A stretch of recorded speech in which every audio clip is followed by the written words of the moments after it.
Good afternoon, ladies and gentlemen, mothers, fathers, daughters, sons, brothers and sisters. This is episode 112 of the Showcase Showdown Challenge. Returning to my side, I am always happy to say, is my faithful companion, Mr. Hamish Sopwith. Hello to you, sir. No worries, it's great to be back in the hot seats. Let's see what this episode brings us in terms of car and track. Not many left. Oh, there's my spreadsheet going a little bit nuts. 5 episodes remaining, 10 cars to go. Now, part of the way through race number 1, I'm going to have to kind of pull over and start the stream for an AOR. For an AOR race that's actually being rescheduled for this evening, but rather than kind of, I mean, me and Hamish have already done our normal kind of nattering away. Yes, we very much have. So let's do this. I'll just kind of lean over, click, and then lean back, and then do what I need to do. It's fine. There's no way I am running, however, the Jaguar XJR9 and the Radical SR8 at Alton Park Island. The Radical would be fun, but the Jaguar would be very hard. No, you are right. Yes, I mean yes. We had trouble with that Radical before. I seem to remember at one of the Mojaves. But yes, well, it can't have been that particular one. Otherwise, oh no, it would have been the SR3 because otherwise the SR8 would have been removed. But the SR8 is like the SR3, but a lot more powerful, and a lot harder to drive. Let's see. The car's quite suited to Silverstone, something like that. Yeah, that's true. That's true. Let's see what we get then. For this episode, it is going to be. It's still the SR8, believe it or not. Oh, we have a Spirit of Le Mans car.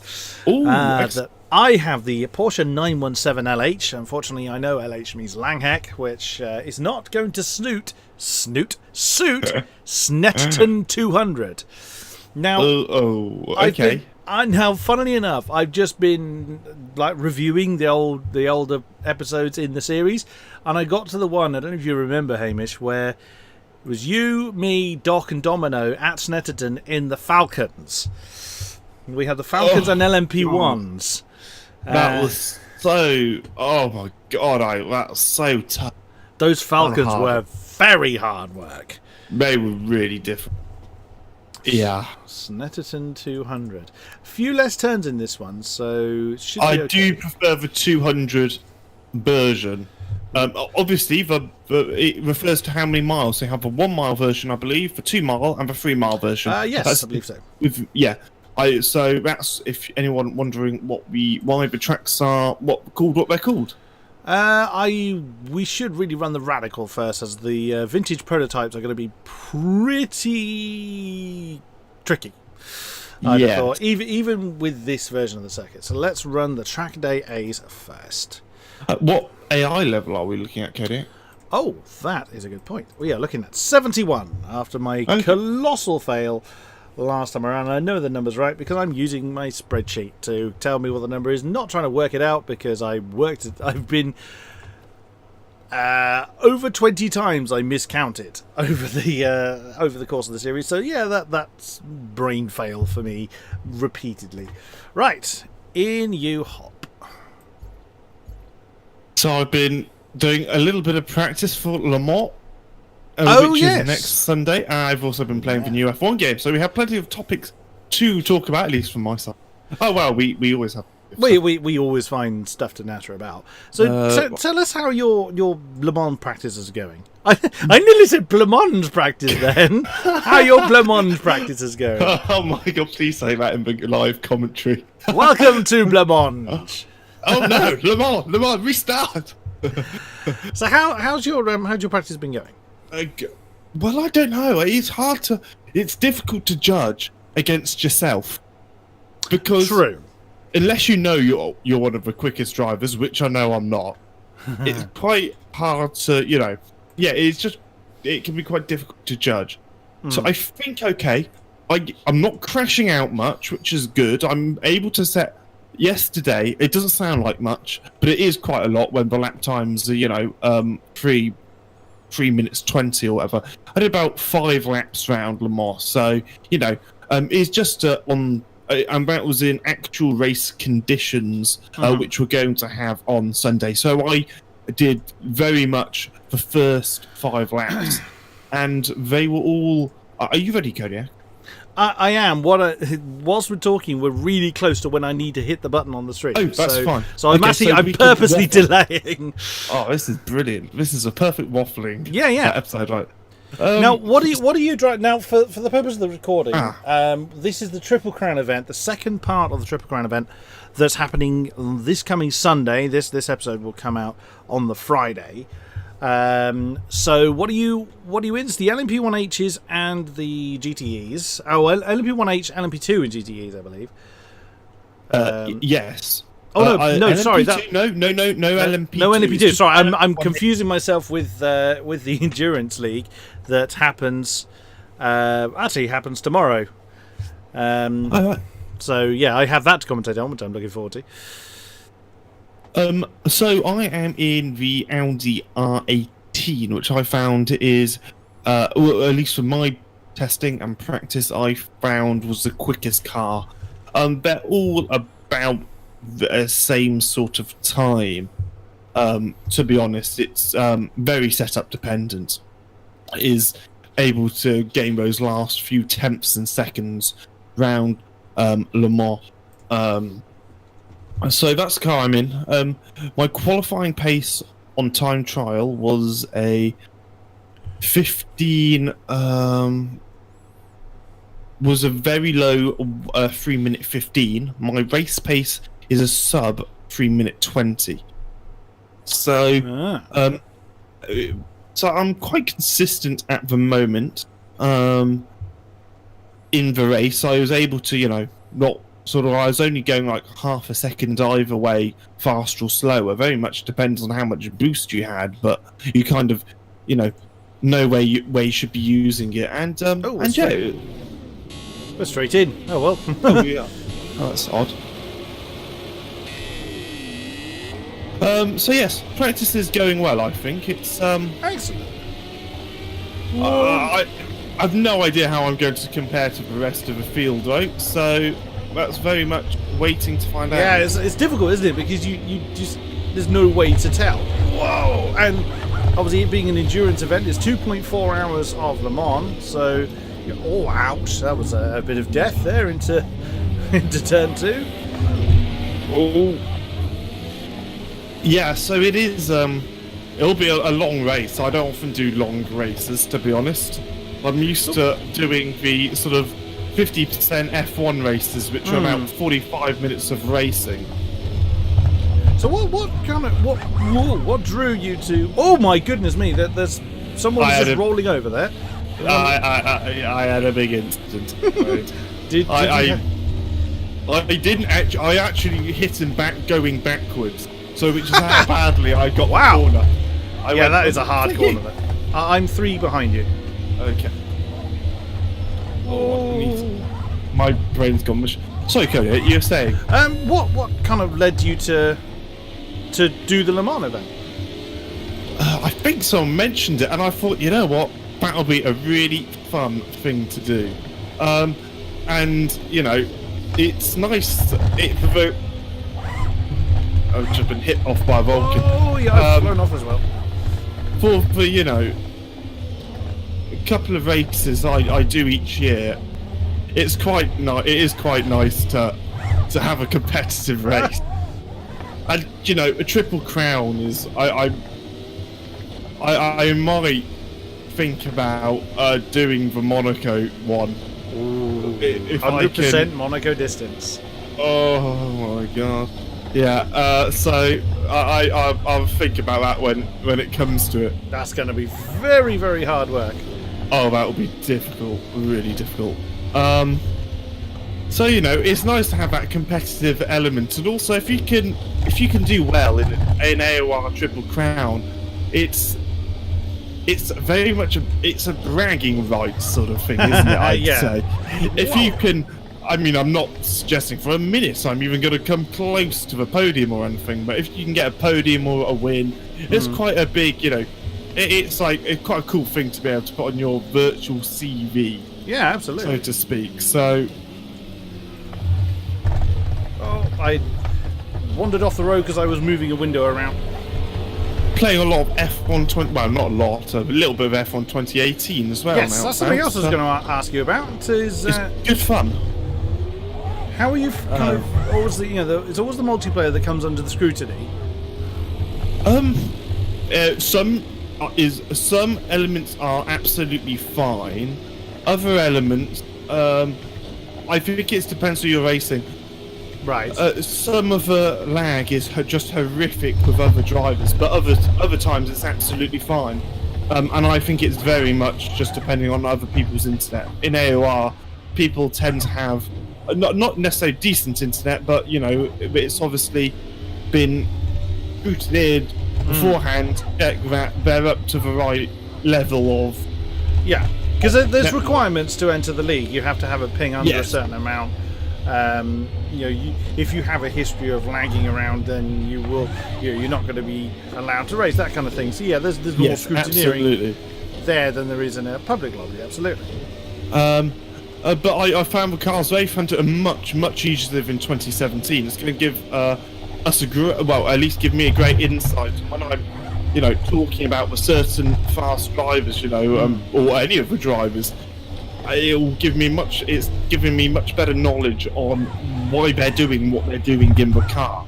You have to avoid the curbs so much now in the F1 game because if you're just riding the curbs on the inside, even the high speed ones, the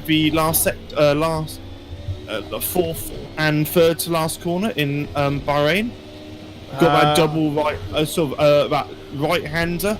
I'd know it to see it. Ah, okay. But yeah, we're talking like the third to last corner in Bahrain. It's the high-speed left-hander. Left-hander, right-hander, even. If you get, go on, Cody. No. If you get a tyre or something onto the curb, your car will just spin inwards. And Catalunya, just before you have that kind of high-speed chicane uphill, which is always quite difficult, just before the DRS zone. Again, if you get on the power too early and you're on a curb, then you're going to spin the car. So you really have to be a lot more careful. Tyre temperatures are a huge thing as well in the new game. Okay. You've got to be a lot more careful, and the ERS deployment adds a whole element which which we will only see in round 1 in Australia, to be honest, Kodiak. In what way?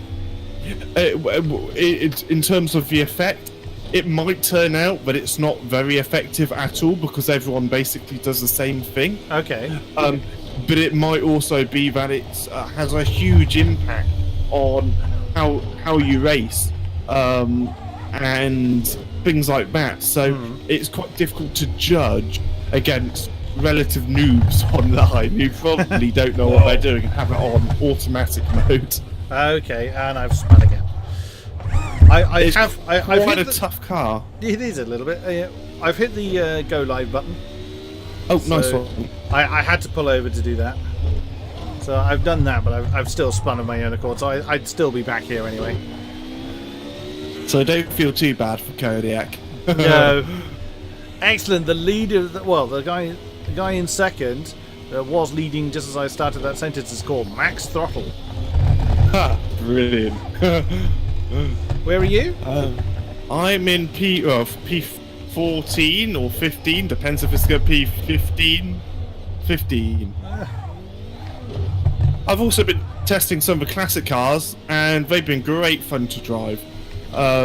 They all have their own nice style of handling characteristics. I know we had them in 2017, but I didn't really use them much. In 2018, they all have their own handling characteristics, and they're noticeable as well. Some cars, for Williams with the active suspension, the FW14 B, that is an absolutely brilliant car to drive. It's so much fun, and you have so much confidence in that car as well. Other cars like the Ferrari from '95 is a big handful to drive. So yes, it's they're also a lot of fun as well. So a good addition to the game, or the new cars which have been added. They're a good addition. Awesome. Look forward to seeing that. We haven't got a go live date yet for season 16. Oh, I'm off again at turn 2, which will be of course the first season using the new game. Hasn't gone out yet, still in its valedictory phase. More on that when we know more. Yeah, for those of you who don't know though, the proposed date was September the 23rd, but that can change depending on how the game performs. Oh, that's close. Oh Ow. dear, that didn't sound ideal, Kodiak. No, once again struggling with this car. In other news, this is a tough track. It is a very tough track. In other news, unfortunately, I was unsuccessful in my bid for the BBC.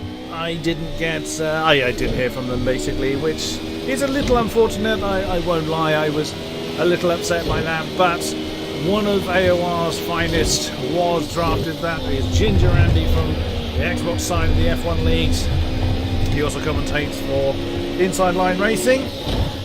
He also is getting involved with real-life football commentary, I believe, at his local stadium. I believe, well, whether this was a football match he was doing or whether it is Kilmarnock that is the stadium, I'm not entirely certain.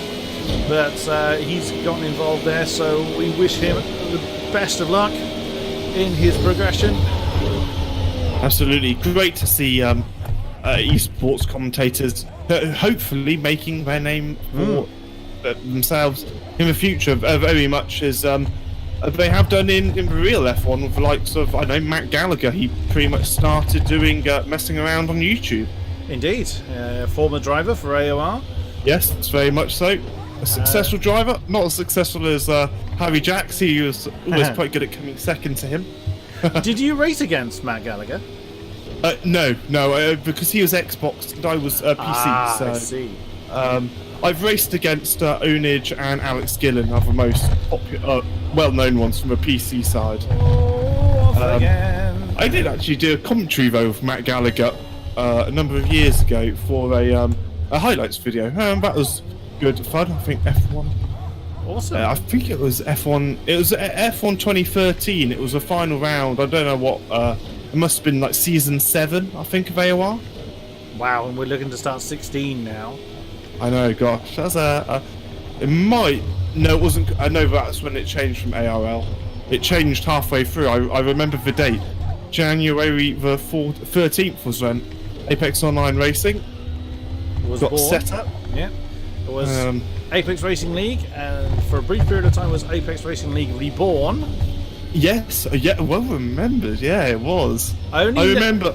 Yeah, I only know that because when I started commentating with Justin, I was watching his videos back on his YouTube, and he was him and Smuffler. That was yes, brilliant. yes, yeah, Smuffler. good old Snuffles. Yeah, yeah. I raced. I did a few races with them. They were great fun. Actually, believe it or not, Kodiak, I don't know how I got to know Justin, because I didn't race on F1 2012 for AOR, you see, and Justin and Smuffler were in split one at that point. They were very quick drivers back in their day. They're split 2 champions, and then obviously they had the Box Gaming YouTube channel. But we got like a whole history lesson going here. How exciting is it? Almost finished this race, and they're all going into the pits. Positions are mine! Oh no, I'm not there to capitalise on AI idiocy. P9! Why do they do that? It's so weird. It is a bit odd. I don't know, can't remember how I got to know Justin. Oh, I can capitalise on some of it. Yes! 18th! Yes! Oh, nice. 18th from last. Oh, that's not bad. I started. I think I started P12ish. And now I'm in P9. I did get some decent laps in. 108. Oh, what did I get? I got a 108.5. And mine was a 106.5. Wow. That was.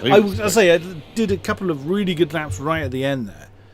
So mine were actually 108 didn't feel too low. But yeah. anyway, I got to know Justin through, I have no idea how. Possibly through commenting on his YouTube video, and then we, I don't know, added each other on Steam, or I would have added him on Steam. Or, I might have known Alex. I knew Alex Gillen before Justin, so I might have had been that link there. Both of them being obviously in Split 1, and I was quite quick overlang, and I was quite quick on the F1 2012 game.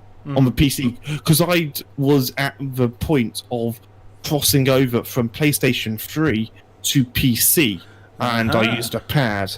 I used to race in another league, but it wasn't particularly well known, and you sort of start. It was becoming quite one-sided, so I switched to PC and AOR. I'd obviously heard of them through Fizzy's highlight videos and stuff, or ARL as it was. Then I put my name down towards the end of ARL, last few months really, and I raced with Justin, and I did some practice with Justin Smuffler, and my pace was quite reasonable. I believe we were getting like 1 minute 50s round Spa for F1 2012. So I know you'll have to tell me if that's any good. I think it was it was quite good at the time. Not a clue. No, I can't remember. It's such a straight down to grid again. I think I must have forced defaults on. That's probably it. Okay. I need to drop to 14. And anyway, obviously we had go the incident where ARL just shut down. I went to log in one day, and it was no more.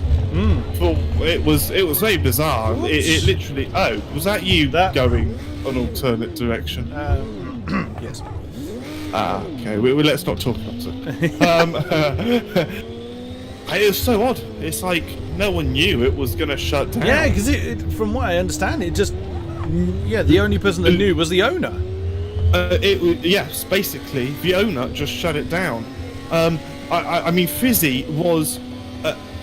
Bollocks, that's a major balls up there. Oh dear. That's like a balls up of gaining 10 positions sort of thing under braking. Fizzy, who was already seen as he was the super mod for ARL, and ARL at the time it was the most, is like AOR is today. It's the most prestigious racing league if you compare it to other esports racing leagues. At least in my opinion, anyway. Well, still, it's one of the biggest racing leagues in Europe. Yes, absolutely. And ARL was very well. It was the same. And even Fizzy had no idea. So then you had the likes of Fizzy and Dan Hawkins, and people like I believe people like Matt Gallagher, Noble, TRL Limitless. There's a guy called Dutch as well, who I don't think is any longer on AOR. Right. And they pretty much, ARL Reborn was this makeshift site they managed to knock together in about a week, which was quite amazing. And Season 7, I started my AOR career, and midway through Season 7, I don't know what race, I think it was Singapore Grand Prix of Season 7 was my AOR debut for the PC. And somehow they only managed to miss like 2 weeks of racing and get all the leagues back up and running. It was quite remarkable, really. Yeah.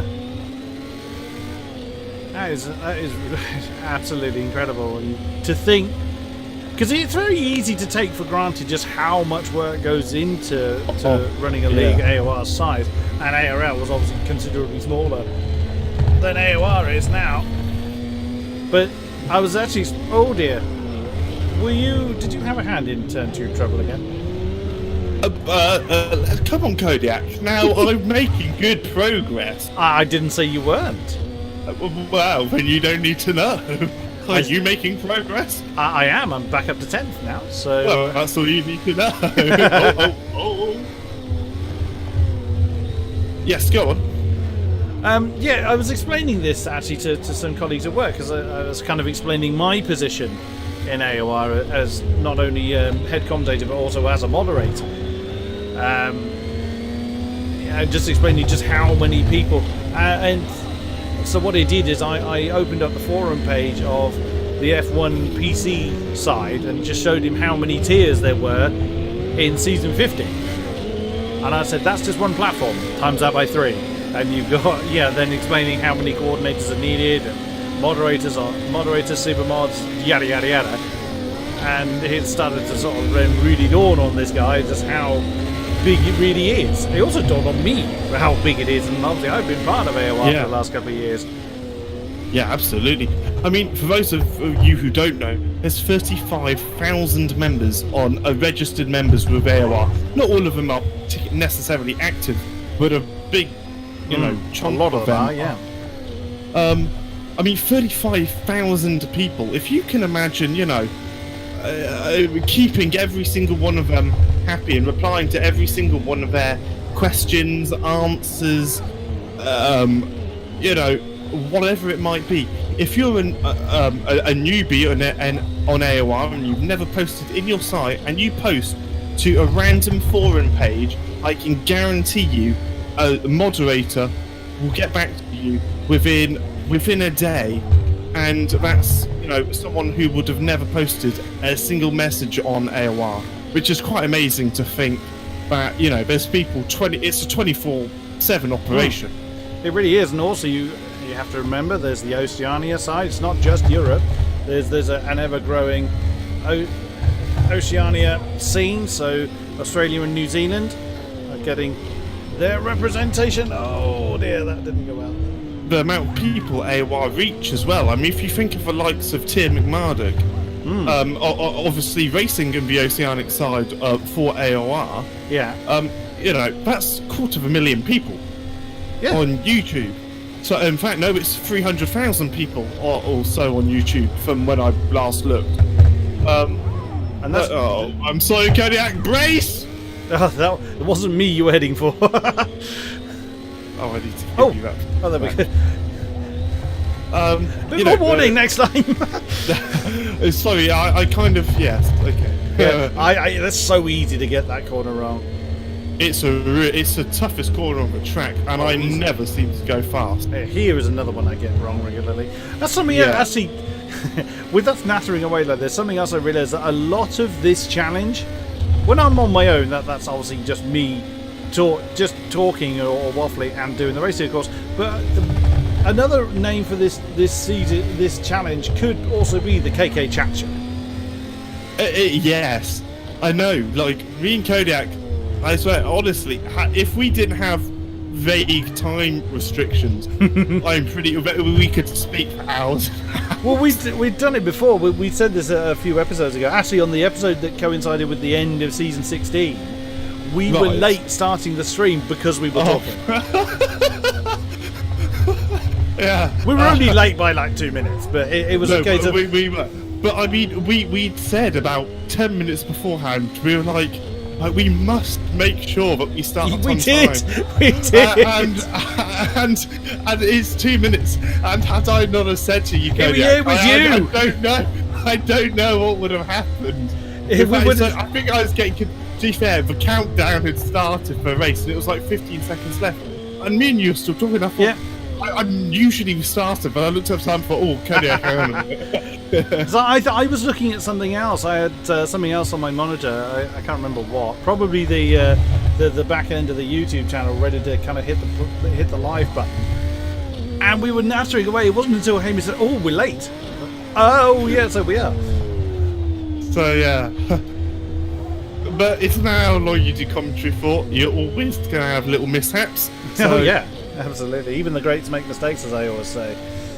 But the viewing experience for the upcoming season, I think, for you guys is going to be absolutely amazing. Oh yeah. We have a few extra tools available to us. Kodiak is obviously, ever more improving his fantastic commentary voice. And thank you. And the visuals on the new game are very nice to watch as well. You know, with now in the spectators, you can see who's in what car.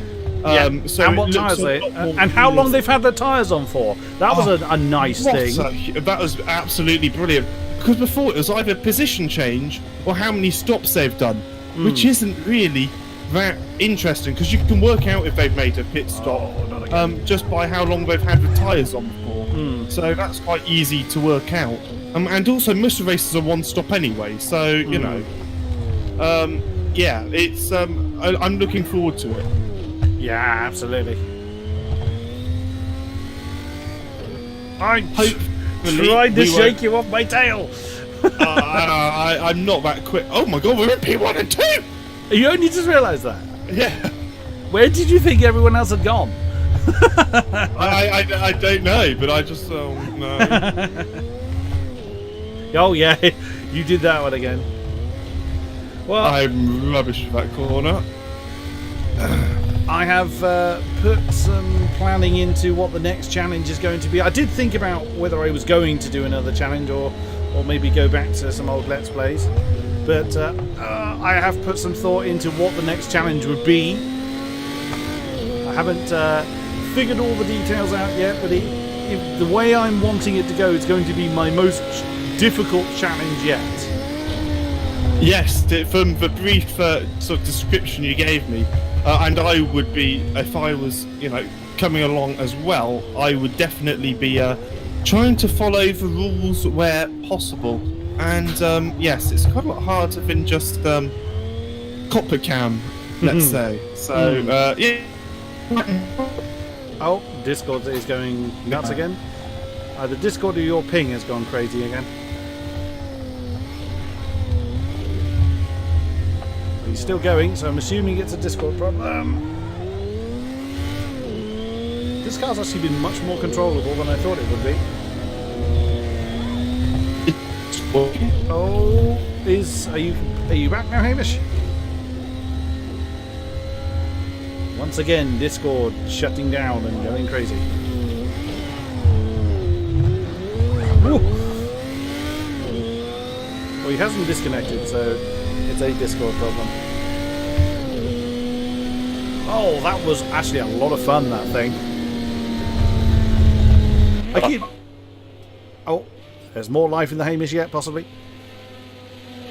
1094.